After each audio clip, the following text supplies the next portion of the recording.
అఖిలేష్ యాదవ్ మీడియాతో మాట్లాడుతున్నారు. లైవ్ చూద్దాం. आ रहे हैं हम। मुझे लगता है कि आने वाले समय में जो सरकार आएगी समाजवादी सरकार से भी बेहतर काम करेंगे।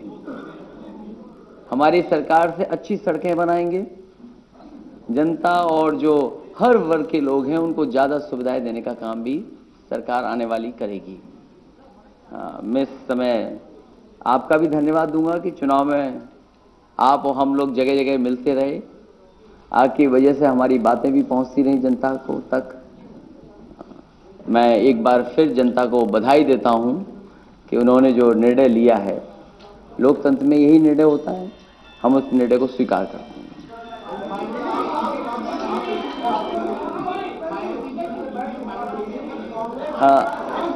मैं समझता हूं अगर बहुजन समाज पार्टी की नेता ने ईवीएम पर कोई सवाल उठाया है, ईवीएम पर जो सवाल उठाया है, मैं भी जांच करके जानकारी करके क्या हो सकता है उस पर भी बात रखूंगा मैं।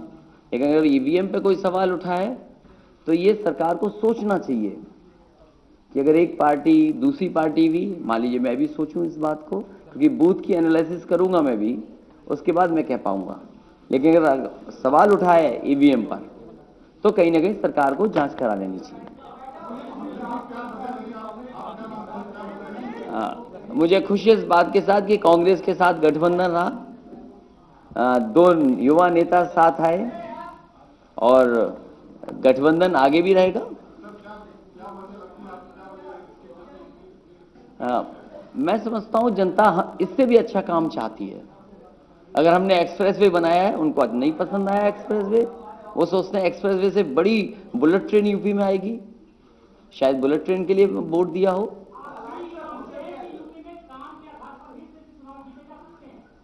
मेरा तो यही मानना था, इसीलिए मैंने 55 लाख समाजवादी पेंशन दी और आने वाले वक्त में 1000 रुपया महीना करने जा रहा था मैं समझता हूं जो सरकार बनेगी अब उत्तर प्रदेश में 1000 से ज्यादा देगी, 2000 देगी। हमने तो किसानों का भी कर्ज माफ किया था, 1600 करोड़ कर्ज माफ किया था।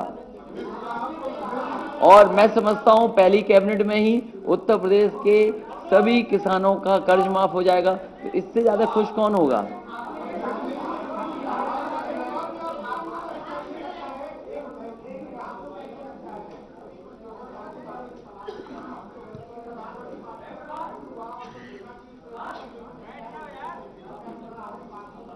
मैं उन बातों में नहीं जाना चाहता।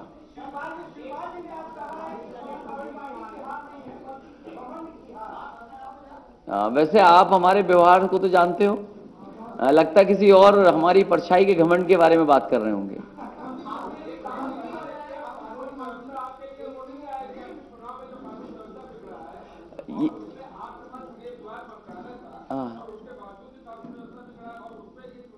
मैंने आपसे भी कहा था, प्रेस से कहा था, पूरे देश के सामने, देश की जब मीडिया आई तो सभी मैंने कहा था कि लूट में, डकैती में कम से कम बीजेपी को बताना चाहिए कौन सा प्रदेश सबसे आगे है।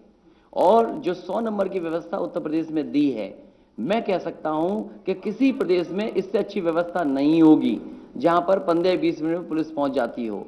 उन्होंने क्या सहयोग किया था। कभी कभी लोकतंत्र में समझाने से वोट नहीं मिलता है, बहकाने से वोट मिलता है। इसीलिए मैं समझता हूं पहली कैबिनेट के फैसले के इंतजार करिए कि किसानों के सभी कर्जे माफ हो जाएंगे। अगर प्रधानमंत्री जी ने कहा होगा तो शायद उत्तर प्रदेश के किसानों के साथ साथ देश के किसानों के भी कर्ज माफ होंगे। और फिर एक्सप्रेसवे पसंद नहीं आया तो शायद उत्तर प्रदेश में बुलेट ट्रेन आएगी।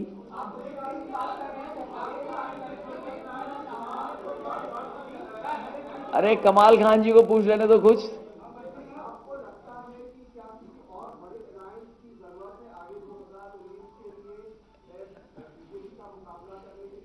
अरे फिलहाल तो जो पहले कैबिनेट के डिसीजन है वो तो आ जाने दो, 2019 अभी दूर है।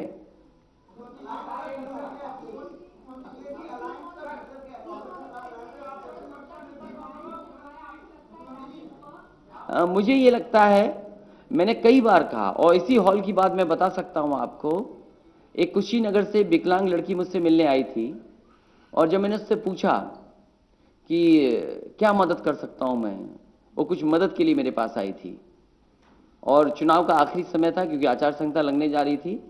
तो मैंने उससे पूछा कि कितनी मदद चाहती हो तुम मुझसे, और मैंने कहा जितनी मदद आप चाहो कहोगे आज उतनी मैं सरकार से करूंगा तुम्हारी। और यकीन मानिए उस लड़की ने मुझसे केवल 20,000 रुपए मांगे थे। तो कभी कभी गरीब को पता ही नहीं है वो चाहता क्या है, किसान को पता ही नहीं है उसको क्या मिलने जा रहा है। और मैंने उसको बहुत मदद की बड़े पैमाने पे।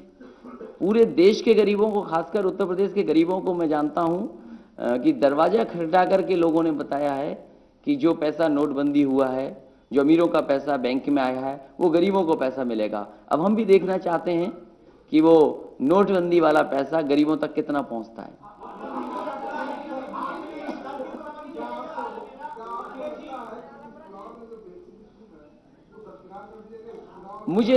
मैं ये कह सकता हूं पूरे चुनाव में मुझे नहीं लगा, और पूरा चुनाव मैंने आंख से देखा है। इतने जिलों में गया, इतनी विधानसभाओं में गया। आज तो आपके पास भी रिकॉर्डिंग होगी, तस्वीर हमारे पास भी है। अगर कोई पार्टी एक जिले में एक मीटिंग करता था तो मैं जिले में 5, 4, 3 मीटिंगें करता था। आबादी के हिसाब से जो लोग आते थे, संख्या के बल से, मैं समझता हूँ सभा में बड़ी संख्या में लोग आए। वही मैं सोच नहीं पा रहा हूं कि आखिरकार जो लोग आए थे कि क्या केवल देखने आए थे या हाथ में मोबाइल लेकर के आए थे और फिर बाद में चले गए, वोट नहीं दिया उन्होंने शायद। लेकिन मैं ये कह सकता हूं प्रदेश की जनता ने समाजवादियों की मदद की है। समाजवादी पार्टी ने लगातार काम किया सरकार में। हम तो देखना चाहते हैं कि समाजवादियों से भी अच्छा काम क्या होगा, वो शायद मुझे उसका इंतजार होगा।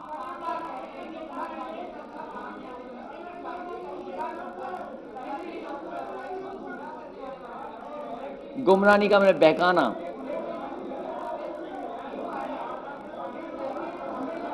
अरे भाई एक एक पूछोगे तो जवाब दे पाऊंगा मैं। अब तो आवाज मुझे भी नहीं समझ में आ रही है।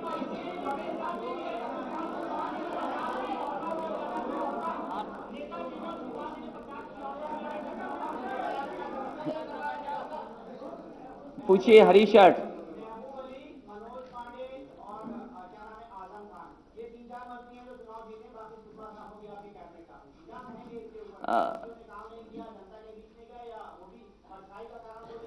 मैं कहता हूं कि हो सकता है कुछ क्षेत्र में रहा हो, लेकिन कई जगह मुझे ये सूचना मिली है, बूथ वाइज जानकारी तो बाद में आएगी, कि वोट पहले से ज्यादा मिला है। वोट पहले से ज्यादा मिला है, लेकिन उसके बावजूद भी वो हार गए कुछ लोग।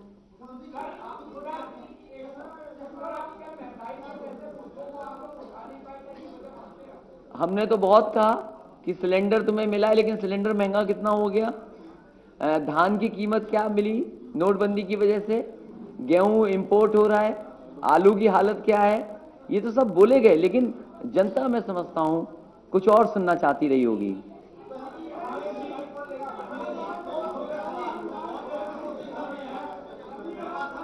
अरे रुक जाओ, पीछे पूछ रहा है कोई, रुक जाओ, आगे वाले रुक जाओ, पीछे कोई पूछ रहा है।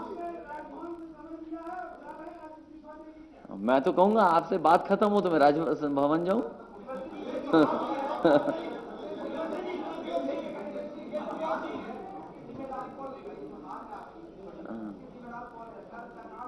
देखिए, जिम्मेदारी मुख्यमंत्री मैं था, राष्ट्रीय अध्यक्ष मैं हूं, हार की समीक्षा भी मैं करूंगा। हार की समीक्षा करने के बाद ही जिम्मेदारी लूंगा ना। कोई बिना समीक्षा किए मैं क्या जिम्मेदारी ले लूं?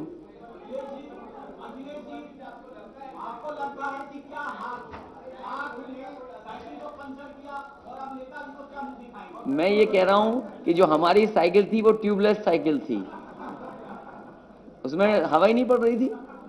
ये देखो ट्यूबलेस साइकिल थी हमारे साथ, और अभी रहेगी साइकिल।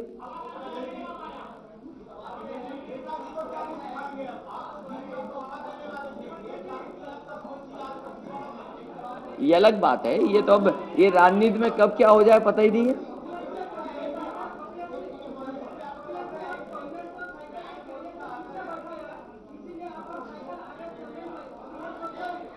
ये कांग्रेस हमारे साथ थी, तुम्हें पता ही नहीं है, 2 सीट वाली भी साइकिल आती है।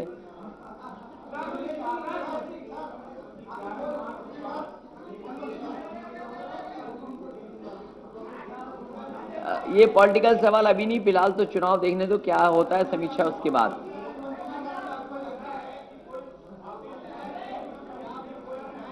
अरे थोड़ा तेज बोलोगे तो आवाज आएगी।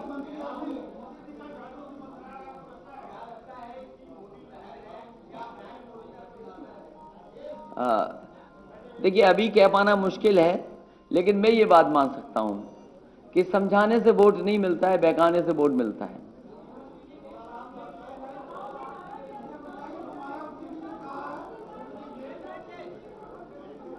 काम तो बोलेगा, जब तक कोई हमसे अच्छा नहीं करेगा तब तो काम बोलेगा।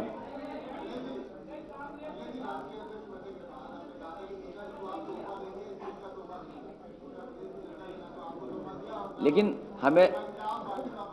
हमें जितना वोट मिलना था 29% अभी भी दोनों मिलकर के मिला है, लेकिन दूसरों का पता नहीं था कि इतना ज्यादा वोट मिलेगा उन्हें। नहीं, कांग्रेस के अलायंस से हमें लाभ हुआ है और कांग्रेस का अलायंस ठीक है, दो नए नेताओं का है।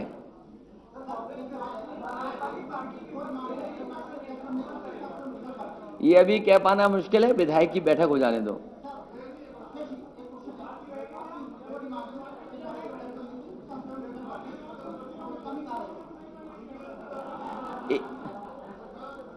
देखिए, मैं ये कह रहा हूं कि कुछ लोगों ने और पॉलिटिकल पार्टीज ने सवाल उठाया है। सवाल अगर उठाया है, मैं भी समीक्षा करूंगा। अगर किसी पॉलिटिकल पार्टी ने सवाल उठाया तो उसकी बिल्कुल जांच होनी चाहिए। मैं तो चाहूंगा कि जांच हो जाए। जब एक पॉलिटिकल पार्टी उठा रही है, मैं भी बूथ का देखूंगा कि आखिरकार बूथ पे कहां गया वोट। एक आदमी दो सवाल नहीं पूछ सकता। अरे हमारी प्रेस कॉन्फ्रेंस में तो हंस भी रहे हो, दूसरे में तो हंसते भी नहीं है लोग।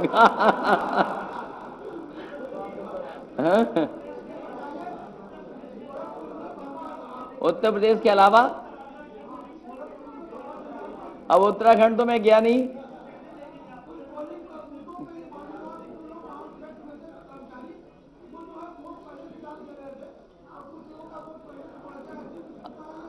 अभी ये कह पाना मुश्किल है, इसको अभी नहीं कह सकते, ये बातें अभी नहीं कह सकते हैं।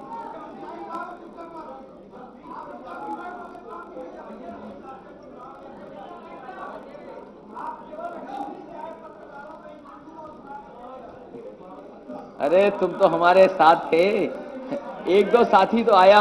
अजय, जो आदमी हेलीकॉप्टर में बैठा हो वो ये सवाल करेगा?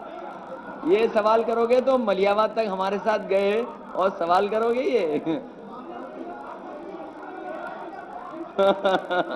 ये सोच रहे हम भूल गए होंगे। अच्छा, तुम नहीं थे? अच्छा, दूसरा होगा कोई। अच्छा ठीक है। अच्छा कोई बात नहीं, अब अगला चुनाव होगा तो आप साथ रहना।